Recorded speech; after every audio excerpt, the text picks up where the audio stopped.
Guys, who would have ever thought uba usuku olumnandi kangaka would ever come? Jonga, usiyacela uyafunwa is wanted by iDiscipline Bootcamp CEO, guys, uMadlokovu. Mandinifakele nansi ivideo, then sizokwazi ukuhlala phezulu. Yeah, now King Madlokovu la Discipline Bootcamp. Bafethu, sicela nisisize la. This is a serious matter.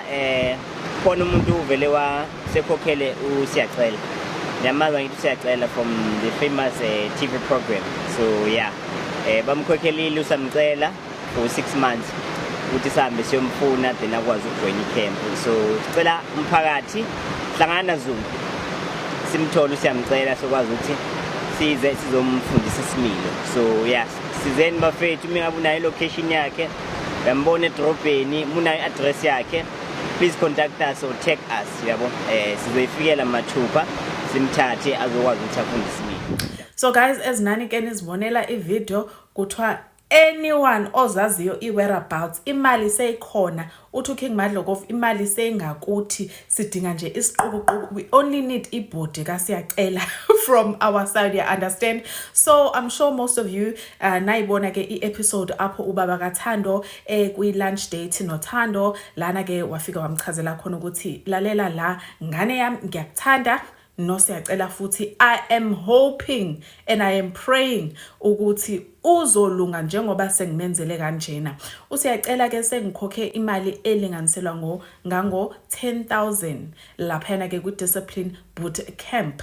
The reason ukuthi ngiyikhokhe le mali le is because angifuni ukulala ngibaliwe ejele, because unfortunately i-relationship yami noSiyacela ukhona oyedwa oyolala ebaliwe because akalaleli and akahloniphi. Ngayisave ke imali engango 10k so that uSiyacela ezokwazi ukuya laphana. Obviously ke uThando wothi kuba hayibo, why do you care so much about uSiyacela? And washo baba kaThando ukuthi the reasons that I've just mentioned, that is why ngifuna ukuthi aqonde and nami angifuni ukubalwa one day ejele because sogcina sesibambene ngama-washing.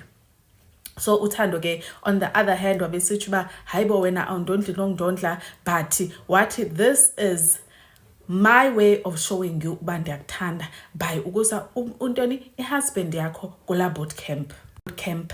Now abantu abaninzi ba reacted differently. Kukhona ke abathi sicela ukufaka nathi imali so that uSiyacela like i-damage eseyenzekile u6 months is just too little for uba uSiyacela aphume right. Sicela uku-add more money so that ezohlala noba ngo 8 months to a year, you understand? Khona ke abathi they are blaming uThando uba njani uba uzofuna ukondlwa ngobaba wakho ekubeni usushadile. And more comments were talking about the fact that nabo bafuna ke ukucontributor, and some comments were applauding ke ubaba kaThando ngokwenza into encomekayo kangaka ahambise umyeni kaThando ke kule bootcamp. Bayachaza ba abantu, you know what, ubaba kaThando actually wants uThando uba ahlale enepeace kwakhe. So yeah guys, your thoughts must engage and on the next one. Bye.